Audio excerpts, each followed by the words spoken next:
নমস্কার। 25 তারিখের আবহাওয়া কিরকম থাকবে সেই রিপোর্ট নিয়ে আজকে হাজির হয়েছি, বিস্তারিত বলবো। তবে ভয়ের আশঙ্কাও রয়েছে, তার কারণ হচ্ছে যে বাংলার দিকে নাকি একটা বড় সড়ো ঘূর্ণিঝড় তাড়া করে আসছে। আপনারা অনেকে ইতিমধ্যেই দেখেছেন, অনেকে দেখেননি। আপনাদেরকে একটু এটা নিয়ে ডিটেলস দেওয়ার জন্য আজকে এলাম। কেউ বলছেন মান্থা, কেউ বলছেন মন্থা।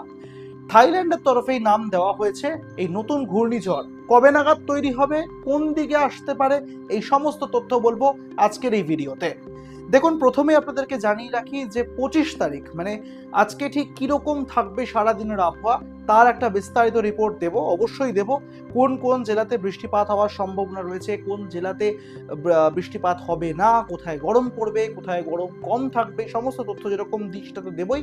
তার সঙ্গে এই নতুন যে ঘূর্ণিঝড় সেটা আদৌ তৈরি হচ্ছে কোথায় এবং কবে নাগাদ আসতে পারে, এলে বাংলার ওপরে আসতে পারে নাকি, বাংলায় না এলে কোন দিকে যাবে, এই সমস্ত তথ্য আজকে আলোচনা করব। একদম সময় নষ্ট করব না, আপনাদেরকে প্রথমেই নিয়ে যাব যে মানচিত্রে, সেই মানচিত্র আপনাদেরকে দেখাবো যে সেখানে কোথায় কিরকম বাংলার ওপরে মেঘ রয়েছে, কোথায় বৃষ্টিপাত হতে পারে। আসুন দেখা যাক। আপনাদের সামনে রেখেছি বাংলার মানচিত্র। এবার আপনাদেরকে একটু দেখানোর চেষ্টা করি যে ঠিক কিরকম থাকবে। কারণ প্রথমে আপনাদেরকে বলবো, এই যে অংশটা দেখতে পাচ্ছেন, এই অংশটাই কিন্তু ভয়ঙ্কর, কারণ এখানেই কিন্তু তৈরি হচ্ছে সেই ভয়ঙ্কর ঘূর্ণিঝড়। যে ঘূর্ণিঝড় একটু একটু করে কিন্তু এগোচ্ছে এবং তার এগোনোর গতিবেগ কিন্তু প্রায় ধরে নিন 60 থেকে 70 কিলোমিটার প্রতি ঘন্টা।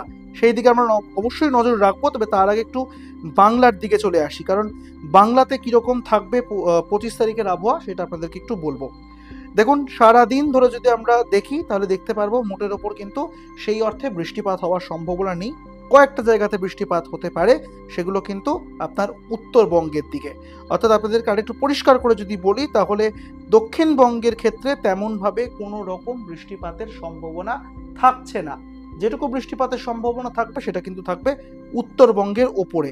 দেখুন, সারা দিনটাই দেখাচ্ছি 25 তারিখের একেবারে সকাল থেকে রাত পর্যন্ত দক্ষিণবঙ্গে কিন্তু কোনো জায়গাতে বৃষ্টির কোনো রকম চান্স নেই।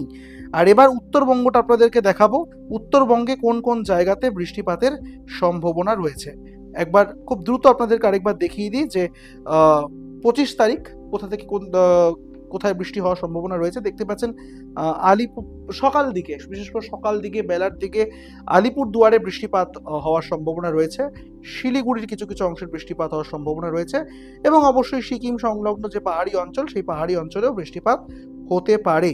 এটা কিন্তু বলছে এই মানচিত্র। এবং আলিপুর আবহাওয়া দপ্তর যে সতর্ক বার্তা দিয়েছে তাতেও কিন্তু উল্লেখ করা হয়েছে আইসোলেটেড মানে বিক্ষিপ্তভাবে বৃষ্টিপাত হওয়ার সম্ভাবনা থাকছে উত্তরবঙ্গের কয়েকটি জেলাতে। আপনাদেরকে সেই ছবিটাও একবার দেখিয়ে দেবো। তবে সারা দিনটাকে যদি আমরা একটু ভালো করে দেখার চেষ্টা করি তাহলে আমরা বুঝতে পারবো যে ভুটানে বৃষ্টি হবে, বাংলাদেশের কিছু কিছু অঞ্চলে বৃষ্টি হবে, সিকিমেও হওয়ার সম্ভাবনা রয়েছে, তবে উত্তরবঙ্গে তেমন ভাবে হবে না। আর খুব পরিষ্কারভাবে বলতে গেলে আপনাদেরকে যে মানচিত্র এবার দেখাবো, সেই মানচিত্র কিন্তু পরিষ্কার করে বলে দিচ্ছে।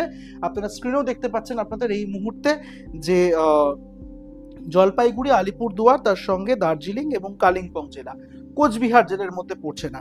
24 থেকে একেবারে 25 তারিখ পর্যন্ত আমরা যদি পুরো আবহাওয়াটাকে দেখার চেষ্টা করি তাহলে বুঝতে পারবো গোটা দক্ষিণবঙ্গে কোথাও কিন্তু বৃষ্টিপাতের কোনো রকম সম্ভাবনা থাকছে না, বরং সম্ভাবনা থাকছে হচ্ছে উত্তরবঙ্গের ক্ষেত্রে, যদিও সেটা একেবারে হালকা থেকে মাঝারি, খুব একটা নয়।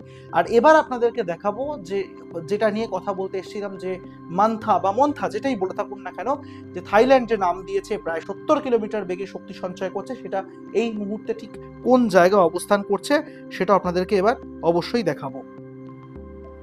দেখতেই পাচ্ছেন এই মুহূর্তে আপনাদের সামনে যে ছবি রাখছি, সেই ছবি কিন্তু বলছে একেবারে খুব বিপদের কথা। কারণ এই যে দক্ষিণ বঙ্গোপসাগর মানে দক্ষিণ পশ্চিম বঙ্গোপসাগরে একটি নিম্নচাপ তৈরি হয়েছিল, সেই নিম্নচাপ একটু একটু করে শক্তি হারিয়ে ফেলেছে। আবার সেটা শক্তি হারাতে হারাতেই নতুন করে একটি নিম্নচাপ তৈরি হয়েছে। 26 তারিখ এই নিম্নচাপ গভীর নিম্নচাপে পরিণত হতে পারে এবং তারই সঙ্গে গভীর নিম্নচাপ থেকে এটি 27 তারিখে এসে একটি ঘূর্ণিঝড়ের আকার নেওয়ার সম্ভাবনা রয়েছে। এবার আপনাদের প্রশ্ন উঠতে পারে যে কোন দিকে এটি একটু একটু করে মুভ করবে। দেখুন, এখনো পর্যন্ত যে মানচিত্র আমরা দেখতে পাচ্ছি সেই মানচিত্র বলে দিচ্ছে যে যত সময় গড়াচ্ছে 26 তারিখ 27 তারিখের দিকে আমরা যাচ্ছি, তত সেটা শক্তি সঞ্চয় করে কিন্তু এগিয়ে যাচ্ছে আপনার অন্ধ্র উপকূলের দিকে, অন্ধ্র এবং তামিলনাড়ু এই সকল জায়গাতেই সতর্কবার্তা জারি করা হয়েছে। কিন্তু মুশকিলের বিষয় হচ্ছে যে এখনো পর্যন্ত দাঁড়িয়ে আমরা দেখছি যে এটি তামিলনাড়ু এবং অন্ধ্র উপকূলের দিকে যাচ্ছে, কিন্তু যদি এটি নিজের দিক ঘোরায় বা যে অভিমুখে এগোচ্ছে সেই অভিমুখ যদি ঘুরিয়ে এটা আবার ডান দিকে ঘোরে, তাহলে কিন্তু বিপদ রয়েছে, কারণ তাহলে ওড়িশা এবং বাংলা এটাই হবে এই মাথার টার্গেট।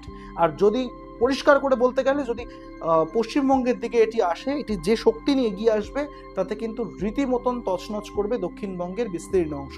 আলাদা করে বলে দেওয়ার প্রয়োজন নেই, দক্ষিণবঙ্গের উপকূলবর্তী অঞ্চলগুলো কিন্তু যথেষ্ট পরিমাণে ক্ষয়ক্ষতির মুখে পড়বে। এবং এখনো পর্যন্ত যেটা আমরা দেখতে পাচ্ছি যে এখনো খুব বেশি ভয়ের আশঙ্কা নেই, কারণ এটি এখন বঙ্গোপসাগরে রয়েছে। আর বঙ্গোপসাগর থেকে যখন একটু একটু করে এটি এগিয়ে যাবে, তখন এগিয়ে যাওয়ার দিকে যদি এটা মুখটা ঘুরিয়ে দেয় উড়িষ্যার দিকে, তাহলে সমস্যা রয়েছে।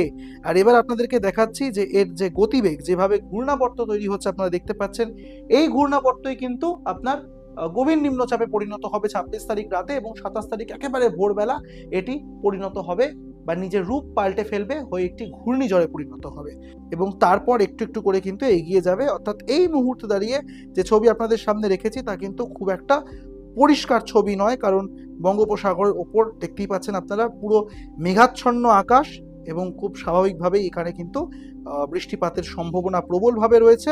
এবং আবার আপনাদেরকে জানিয়ে রাখি যে অন্ধ্র উপকূলের দিকে কিন্তু আপাতত এর যে মুখ, সেই মুখ কিন্তু রয়েছে। ফলে 2-3 দিন না গেলে পরিষ্কার হবে না, কিন্তু আরেকবার বলে রাখি, যেটা চিন্তা ভাবনার বিষয় ডেডলাইন, সেটা হচ্ছে 27 তারিখ।